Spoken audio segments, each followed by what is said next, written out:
சீக்கிரமா அம்மாவையும் அந்த திருமேனியில் எழுந்தருள பண்ணி அம்மா சூட்சமா இருக்கிறார். ஒன்று. இன்னொன்று, இந்த சித்தருக்கு வழிபாடு மிக அவசியம். அருளானந்த சித்தருக்கு கட்டாயம் வழிபாடு நடைபெறும். ஏன்னா அவர் அட்டமா சித்தியை கைவர பெற்ற ஒரு ஞானி. இன்னும் ஒன்று, இன்னொரு சித்தருக்கும் ஒழுக்கம் இருப்பதாக நமக்கு செய்தி வருகிறது. எத்தனை பாருங்க, எத்தனை சித்தர்கள் இங்கே வந்து இருக்கிறாங்க. அதனாலதான் நாம நினைச்சாலும் நினைக்காட்டியும் பல்லடம் இவ்வளவு செழிப்பா இருக்கிறோம்.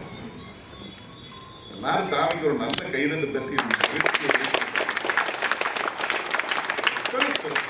எத்தனை பெருமை, எத்தனை பெருமக்கள், எத்தனை செல்வம், எத்தனை சிறப்புகள்,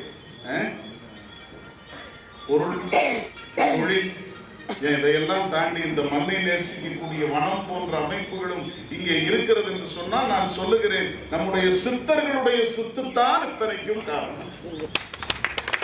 அதனால பெரிய வாய்ப்பு நம்ம எல்லோருக்கும் இந்த பிறவியிலே செய்த பேராக கருதி நாம் அனைவரும் இந்த திருக்கோயில் திருப்பணிக்கு நம்மால் இயன்ற வகையிலே நம்முடைய துணையை செய்ய வேண்டும் என்று சொல்லி, நீங்க எந்த கோயில்ல வேணாலும் நம்ம துணை செய்யலாம்.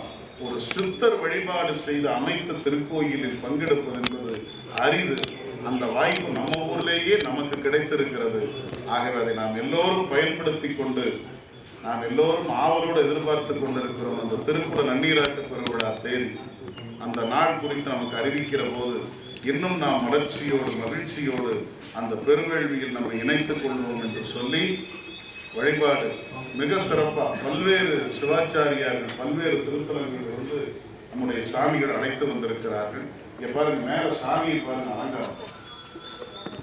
அலங்காரத்தை பாருங்க.